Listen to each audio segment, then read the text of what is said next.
de encontrar um terreno comum onde esse viés não existiria. E o segundo passo que Lévi-Strauss vai fazer para evitar essa dificuldade, para superar essa situação da objetivação. Lévi-Strauss estabelece, nesse ponto do seu questionamento, que o ponto onde nós e os outros se encontram não é nessa relação sujeito-objeto, mas é num espaço diferente que ele chama de inconsciente. Além de serem universais, as estruturas do pensamento humano são inconscientes. Por isso, não temos que enfrentar a contradição entre sujeito e objeto, porque não existe nem sujeito nem objeto. Todos nós, seres humanos, compartimos algo, um espaço, onde as determinações históricas ou sociais não existem, e esse terreno comum se chama o inconsciente. A consequência disso é que não somos os donos do nosso destino. Nem temos liberdades, nem mesmo consciência das nossas determinações. E por essa razão, a única perspectiva de construção de um verdadeiro saber, o que é o último valor para Lévi-Strauss, reside na tentativa, no esforço de tomar consciência da nossa dependência do inconsciente. Acho que é importante, eu vou repetir a frase. A única perspectiva, a única maneira para nós de construir algo que poderia valer como verdadeiro saber. Essa é a única maneira que temos, por causa do fato de nós todos compartilhar um terreno comum inconsciente, fora da nossa consciência, reside, pois, na tentativa, no esforço de tomar consciência da nossa dependência do inconsciente, na noção muito geral que cobre o inconsciente psicoanalítico, o inconsciente social, o inconsciente ideológico. Dizer ou descobrir a verdade, tentar reproduzir algum tipo de verdade, não consiste, pois, não consiste mais em, assentado numa consciência supostamente transcendente, enunciar o mundo, como Deus fazia, enunciando o mundo. Falar como Deus fala o mundo. Mas todo ao contrário. Descobrir a verdade consiste, primeiro, em perder a ilusão da nossa liberdade, da nossa consciência, da nossa autonomia. É um gesto radical. O Bourdieu tem dado uma fórmula dessa postura. O Bourdieu fala isso. A sociologia libera enquanto libera da ilusão da liberdade. vou repetir, porque, como muitas vezes em Bourdieu, tem um jogo de palavras. Né? O sentido é exatamente o sentido enunciado por Lévi-Strauss. A sociologia libera, enquanto libera da ilusão da liberdade. Temos que perder essa ilusão para poder enunciar alguma verdade. Os mestres da suspeita, eu já falei a semana passada dos mestres da suspeita, Marx, Nietzsche, Freud, que são como os pais do pensamento crítico dos anos 60, estão todos à busca das ilusões do homem cartesiano, do homem do humanismo triunfante.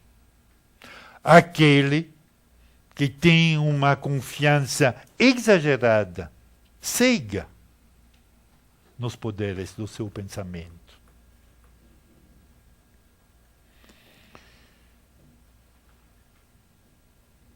Tem uma segunda fonte desta postura estruturalista de Lévi-Strauss. Fonte de mesmo índole e que reside na linguística. E em Nova York, em 1943-44, Lévi-Strauss encontrou o matemático francês André Weil, que lhe prove com esse modelo de Klein que o Lévi-Strauss estava usando na tese as estruturas elementares do parentesco.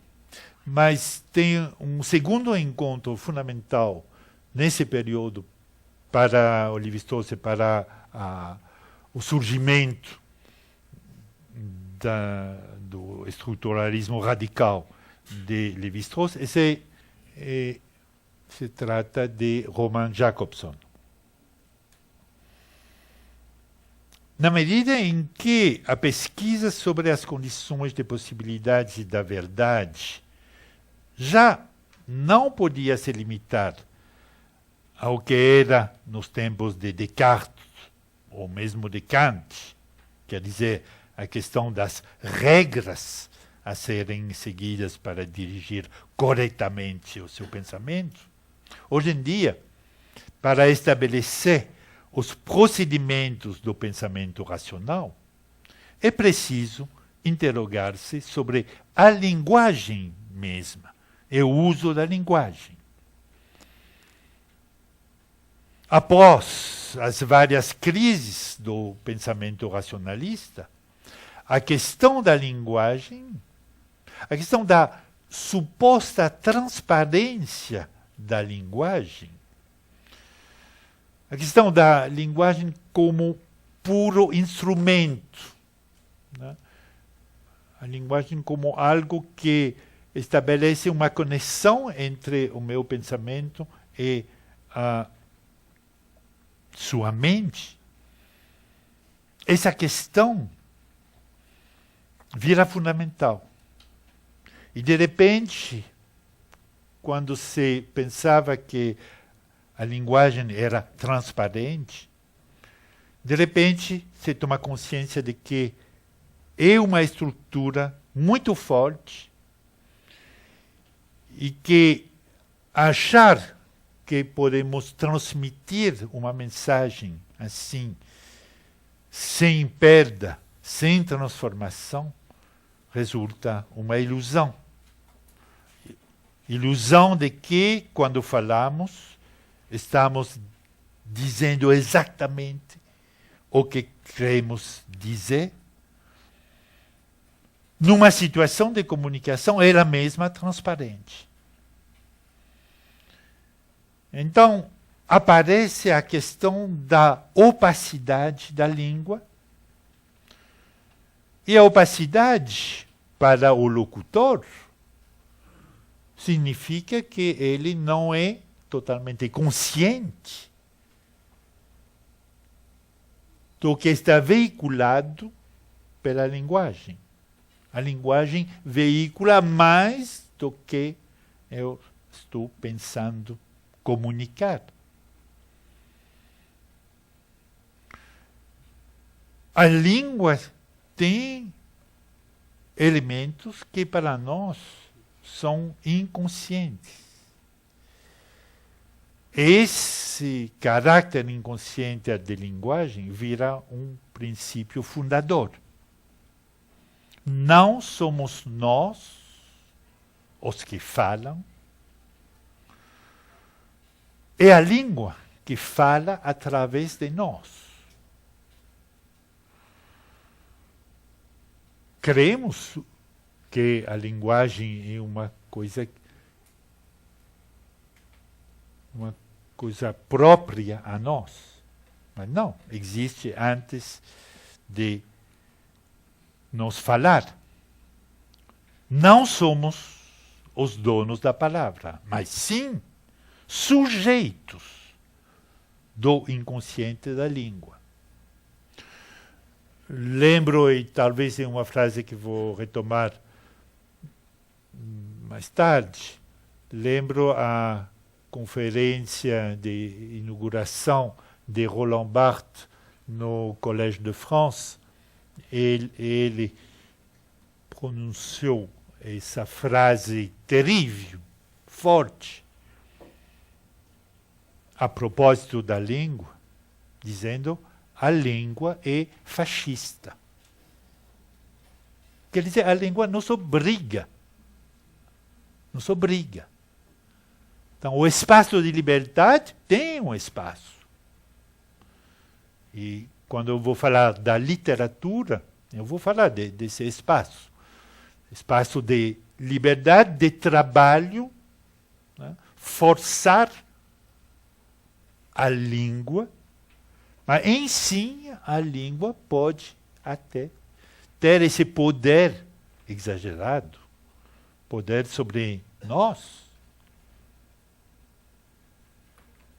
fascista. A língua, e nisso Lévi-Strauss remete ao curso de Linguística Geral de Ferdinand de Saussure.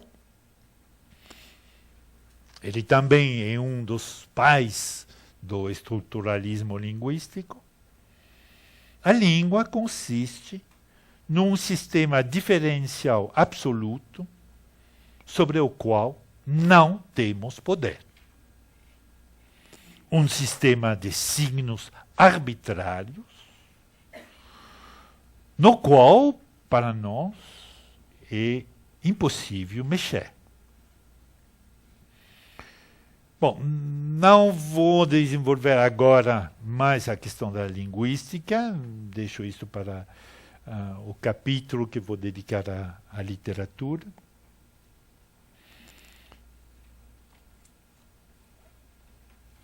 Mas é fundamental lembrar que a definição da linguística, da língua, do Ferdinand de Saussure, retomada por Lévi-Strauss,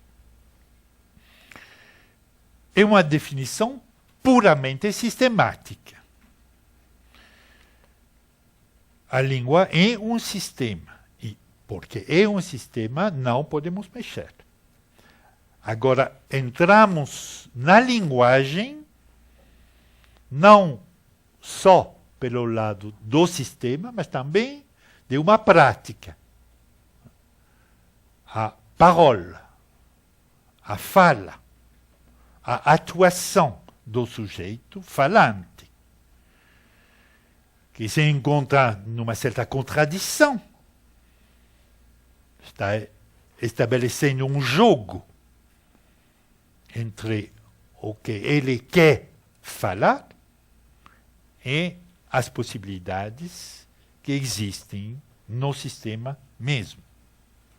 Então, essa contradição entre a língua e a fala, isso vai ser desenvolvido mais tarde. Pelo enquanto, vamos dizer que, com isso, vamos desenhar dois campos fundamentais. De um lado, a linguística geral, que nos ajuda a entender a língua como funcionamento independentemente dos atos de parola, de fala que produzimos, a língua como uma estrutura anterior a qualquer palavra, a língua como exterioridade, como exterior e transcendente à nossa consciência. E, do outro lado, remetendo aos trabalhos de Marcel Mauss, temos a etnologia e a sociologia, que trabalham sobre a troca de informações, a maneira como a linguagem circula na sociedade. E põe em perspectiva as condições sociais da comunicação social. A partir do momento em que o sujeito está consciente de que, através de sua fala, várias alteridades estão se expressando, sem que ele seja, muitas vezes, consciente disso. A partir do momento em que, como falava Rimbaud, o poeta do século XIX, eu e um outro. A questão da identidade do sujeito cognitivo, do sujeito do saber, vira fundamental para saber o que significa falar a verdade. Para a mentalidade ocidental tradicional, essa dúvida é um golpe fundamental. Eu acho que, mesmo hoje, essa privação do ponto de vista transcendental, essa expulsão do lugar transcendental do saber, constitui uma experiência com a qual o homem ocidental ainda não se conformou. Acho que, hoje em dia, nas artes, na literatura, ainda essa questão está sendo trabalhada, porque estamos realmente ainda nessa situação. O homem ocidental se considerava a si mesmo como referência universal. Ele havia o direito de julgar. E não só de julgar, mas também de dominar. Dominar a natureza, maître et seigneur de la nature, como dizia Descartes, mestre e dono da natureza, dizia o Descartes, mas também de dominar os outros. Nesse sentido, a história do imperialismo bélico e econômico vinha como consequência dessa forma de consciência hegemônica do Ocidente. Então, essa transformação que estamos sofrendo, fundamentalmente nos anos 50, se nota de maneira emblemática na variação da palavra ideologia. Originalmente, como se sabe, quando o filósofo Destutt de Tracy, filósofo dos últimos anos do século XVIII, revolucionário, pós-revolucionário, ele cunha a palavra ideologia. Essa significa, para Destutt de Tracy, organização lógica das ideias ou sistema coerente de ideias elaboradas pela razão esclarecida. Bom, estamos no final do século das luzes. E a razão humana ainda tem plena confiança nas suas capacidades. Agora, menos de 50 anos depois, Marx retoma essa mesma palavra, ideologia. Mas com um sentido oposto.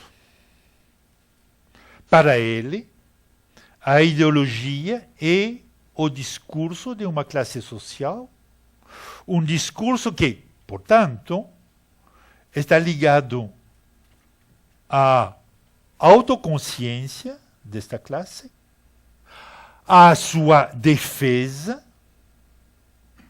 e até às mentiras que ela usa no seu combate com as outras classes. Já não se fala em verdade, senão em instrumento de manipulação, em dispositivo de convicção, em, finalmente, em tentativa de enganar, criando na mente dos outros ilusões favoráveis à própria classe. Isso é a definição do Marx. Então, se vê como de afirmação de um pensamento claro, coerente, passamos a um pensamento ilusionista, manipulador, e nessa transformação aparece claramente a toma de consciência de que o discurso não pode ser simplesmente discurso de verdade. Tem, afinal, uma conivência entre os portadores do saber, aquela que finalmente constrói o que nós chamamos ciência, verdade, razão. Isso é uma conivência. Mas essa conivência, que dominava no sentido original da palavra ideologia, de Destutt de Tracy, vira sujeito a questionamento.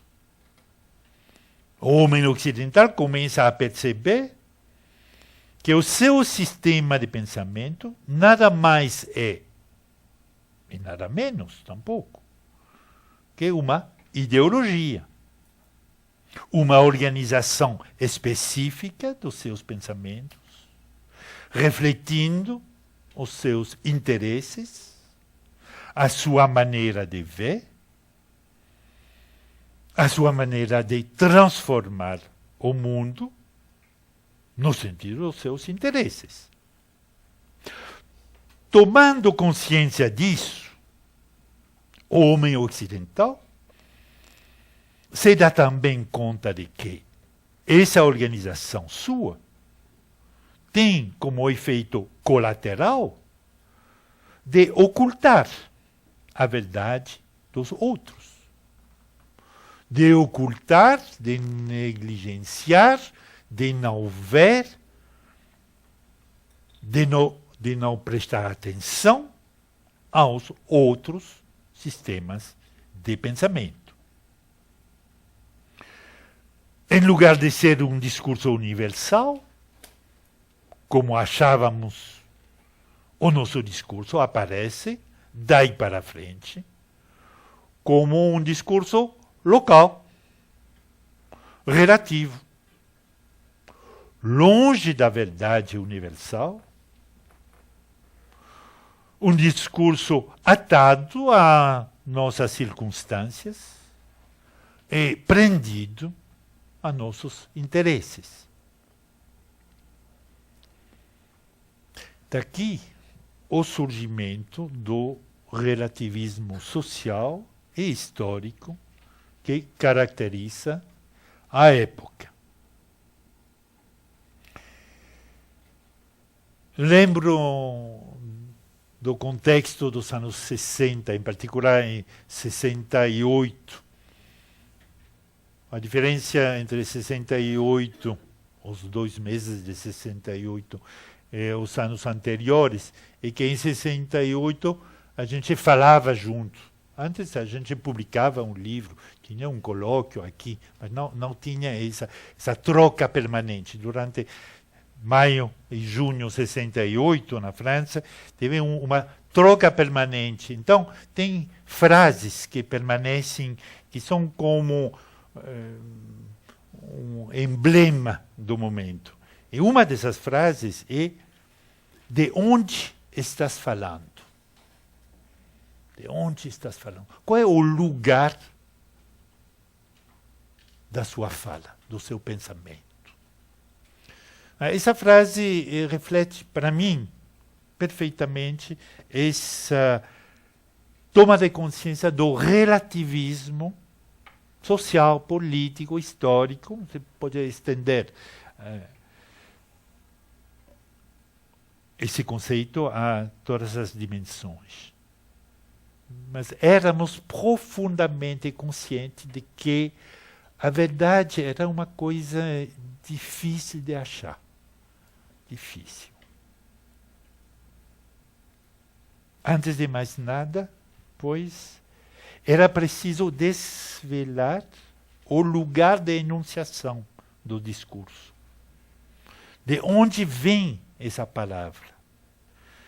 Carregada muitas vezes, sem saber, inconscientemente, das particularidades do lugar político, etnológico, histórico, social.